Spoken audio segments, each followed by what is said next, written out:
खुलुमबाय रायजोफोर आरोबाव फिथांखि ब्लग इउट्युब चेनेलनिफ्राय रायजो राजा बयनिसिमबो दिनैनि फुंबिलिनि गोजोननाय जासिहरग्रोनाय जाबाय। सो रायजोफोर जोंनि गेजेरावहाय इलेक्शनाबो जोबनानै थांबाय। दानिया जोङो सावरायलायगोन इलेक्शननि जे रायजो राजाफोरनि खस्थ' खालामनायनि फिथाइ बेयो मोननो थांगासिनो दङ। जोङो 4 तारिख मेयावहाय मोनगोन। दा बिनिनो सिगाङावहाय जोंनि आसामाव थानाय आसामनि डक्टर हेमन्त बिश्व शर्मा सार बिनि सायावबो जों सावरायगोन। आरो नैथियावहाय जोङो BTC नि काउन्सिलनि सासे CM मिस्टार महिलारी साहाब बिसोर सानैनि गेजेराव जों सावरायगोन। आं मानो बे भिडिअखौ लानानै फैदों मोनथिगौना रायजोफोर? लोगोसे जोङो सरजाबगोन कास्टम बसुमतारी, बिक्रम दैमारी बिसोरनि गेजेरावबो जोङो माखासे बाथ्रा बुंनायफोरखौ सरजाबगोन। दा रायजो राजा नोंथांमोना नैबे सावगारिखौ नायनानै ला। बे सावगारिया जाहैबाय ओरैबायदि मोनसे आसरित, मिथिबायना रायजो राजा नोंथांमोन? दरं जिल्लायावहाय EVM मेसिन दोननाय जायगायावहाय रैखाथायानो गैया होननानैहाय जोङो मिथिनो मोनदों। जाय जायगायावहाय EVM मेसिनखौहाय दोनदों, बे EVM मेसिन दोननायावहाय थाला आरो सिजों खाथेनानै दोननायनि अनगायै जेबो रैखाथि गैया होननानै जोङो नुनो मोनदों रायजो राजा नोंथांमोन। फारसेथिं बे EVM मेसिन दोननाय बिल्डिं बे न'नि बेक साइडजोंहाय ओरैबायदि खुला जायगा होननानैहाय मिथिनो मोनदों। अब्ला रायजो राजा नोंथांमोन, जाय बुस्थुखौहाय हाई एलार्ट सिकिउरिटि दोननांगौ, बेनि जायगायावहाय जुदि रैखाथायनि जेबो बेबस्था गैयाब्ला, अब्ला थारैनो आसाम सरकार भाजपा सरकारा बे मेसिननि सायावहाय माबा मोनसे टारगेट खालामनायसो दङ नामा? हा रायजो राजा नोंथांमोन, जोंथ' नुगासिनो दङ दै आसामावहाय गुबुन गुबुन जायगाफोरावबो बेबायदिनो EVM मेसिन दोननाय जायगायावहाय रैखाथाय गैयि जोङो नुदों। हयथ' बिथांमोना सानखादों कंग्रेसआ देरहागोन, नङाब्ला जोंनि मोन 15था बियाबावहाय UPPLआ देरहागोन। मिथिबायना? दिनै बे EVM मेसिननि गेजेराव जे EVM मेसिन, बे मेसिनखौहाय माबा मोनसे खालामनोहाय टारगेट खालामनोबो जानो हागौ। गेजेरावहाय बहुत सान दंबावो रायजो राजा नोंथांमोन। जोङो बयबो मिथिगौ बर्थमान रंजालि बैसागुआ सोलिगासिनो दङ। बर'फोरनि थाखाय बेनो देरसिन फोरबो होननानैहाय जोङो मिथिनो हायो। जायफ्रा रंजालि बैसागुखौ फालिगासिनो दङ, नोंथांमोननि थाखाय साबायखर बावहरग्रोनाय जाबाय।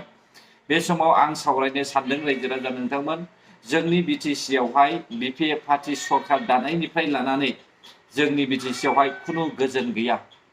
मानो गोजोन थानो रायजो राजा नोंथांमोन? जों BTCल' नङा, आसामावबो सारा आसामावबो गोजोनानो गैया। दिनैहाय भाजपा सरकारा 10 बोसोर सरकार सालायनायनि उनावनो जोङो बेफोरबायदि थासारिखौ नुगासिनो दङ। बावैसो सान सिगां जोङो नुनो मोनदों आल्फा उदां फरेस्ट बरुवानि न'खौ सिन्थायनो, न'नि साखाथियाव सिन्थायनो मानो गुलि गावफैनाय जोङो सोदोब खोनादों रायजोफोर। थारैनो बर'फोरनि गेजेरावहाय आरो आसामनि गेजेरावहाय माखासे गिथाव बाथाव जाथायफ्रा सोमजिनो थांगासिनो दङ नामा? सोर टारगेट खालामखो? बे आल्फा उदां फरेस्ट बरुवानि न'आवहाय सोर टारगेट खालामखो? बेयावथ' आसामिसफ्रा टारगेट खालामनाय नङा। सोरबा हयथ' सिनाय मोनै थार्ड पार्टी मानसिफ्रा सोरबा माबा मोनसे जोंनि आसामखौहाय टारगेट खालामदों जानो हागौ। दिनै जों नुगासिनो दङ रायजो राजा नोंथांमोन। आंथ' सिदा बुङो, कास्टम बसुमतारीया जे स्ल'गान होदोंमोन ना, रायजो राजाफोरनि सिगाङावहाय खोथा होदोंमोन ना, बर' रायजो राजाफोरनि जायफ्रा फरायसाफोर बिसिनाय फैसा होनायनि खोथा, नैबे फैसा होनायनि बाथ्राखौहाय माब्लाबा बावनाय नङा रायजो राजा नोंथांमोन। दिनै जों ससियेल मिडियायाव नुदों लाइमोन फरायसाफोरखौहाय बरायनायनि अनगायै जेबो बिथांमोनहाय होनो हायाखै। मानो होनो हानो? BPFनि CM मिस्टार महिलारी हाइकमान्डआनो खुगा बेखेवखायाखै। नाथाय खुगाखौ सोर बेखेवदोंमोन, सोर फोसावदोंमोन? कास्टम बसुमतारी, रिन्जय बर', बिक्रम दैमारी, प्रहलाद ब्रह्ममोनासो भटनि थाखाय फैसा होनायनि रायजो राजाफोरखौहाय बिगाब थगायनानैहाय फोसावदों। नाथाय दिनै जों मोगथां महर मोनगोन ना? मोना। 3 लाख 5 लाख थाखाखौहाय मोनगोनखौ आं नुहुराखै। ना नोंथांमोना होगोन होननानै सानदों नामा? आंनि नोजोरावहाय आं होगोन होननानैहाय नुहुराखै रायजोफोर। मिथिबायना? आरो मोनसे बाथ्रा, जायफ्रा ससियेल मिडियानि थ्रुयैहाय रन्जन दैमारि सारनि सायावहाय बायदिसिना बाथ्रा बुंहरो आरो रन्जन दैमारि सारखौहाय जेलनिफ्राय गयैनि बाथ्राखौहाय लानानै सरकारखौहाय सोंखारिबाय थायो बिथांमोनखौबो आं बुंनो सानो रन्जन दैमारि सारखौ सोर बख'गोन सोर बख'आ बेखौहाय जोंबो मिथिगौ बयबो रायजो राजा साननो गोरों सुबुंफ्रा मिथिगौ नाथाय आं सिदा खोथा बुङो बिपिएफनि समावहाय रन्जन दैमारि सारा गवा मोनथिबाय दा रायजो राजा गवा रन्जन दैमारि सारा बिपिएफनि समाव गवा गासैबो मोनथिजोबगौ जारिमिनफोरखौहाय नाथाय मोनथिनानैबो मोनथियै बायदि थगायग्रा मानसिफोर दं जोंनि बर'फोरनि गेजेरावहाय बेनिखायनो रायजो राजाफ्राबो आन्दायो आरो दानि देरफुनाय लाइमोन सेंग्राफ्राबो आन्दायो दिनैथ' जों नुदों मेला जाब्लानो जुवानि आड्डा एसे माबा मोनसे प्रग्राम जाब्लानो दाइसनि आड्डा दा बेफोरबायदिजोंहाय माब्रै समाजा जौगानो हा रायजो राजा नोंथांमोन लोंनाय जानाय जौ जुवाजोंल' गेलेयोब्ला अब्ला बे समाजा माब्लाबाबो डेभेलप जाया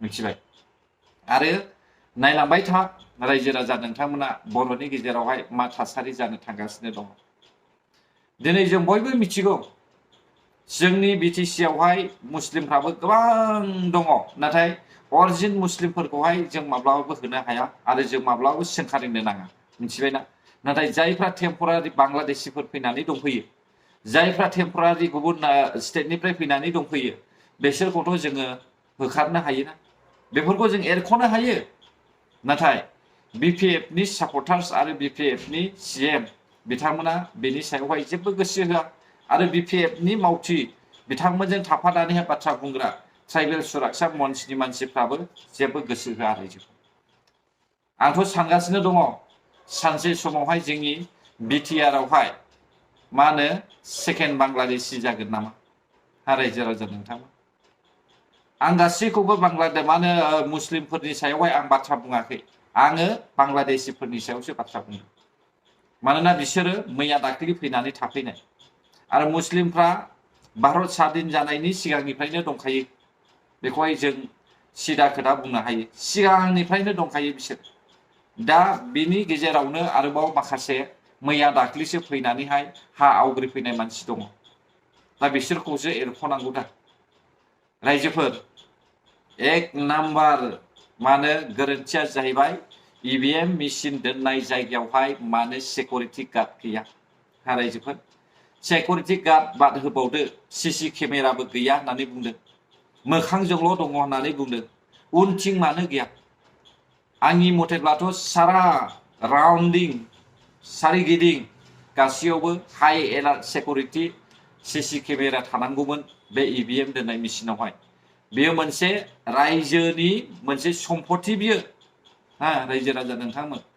बेखौहाय आसाम सरकार बिटिसि सरकारा नोजोर होआब्ला सोरबायदि मानसिया नोजोर होनांगौ जाखो बुंदोलाय रायजो राजा नोंथांमोन ना बिथांमोना सानदों नामा जेनगोनखौ नुनानैहाय मा जालाङो होननानैहाय सानदों नामा जोबोद दुखुनांथाव दै रायजो राजा नोंथांमोना हयथ' ससियेल मिडियायाव खोनाखाबाय आरो बे इभिएम मेसिनावहाय जे माखासे सिकिउरिटि गैया आरो सिसि केमेरा गैया होननानैहाय बेखौ सोर बेयावहाय अजद थिखांदों नोंथांमोना हयथ' ससियेल मिडियायाव खोनाखाबाय सासे कंग्रेसनि नेताया बेखौ अजद थिखांदों अब्ला गोजोन्थों रायजोफोर दिनैनि भिडिअआबो बेसेखिनियानोमोन जायफ्रा आंनि भिडिअखौ जोबजासे नायबाय बर' हारि जै जाथों जै बर' हारिनि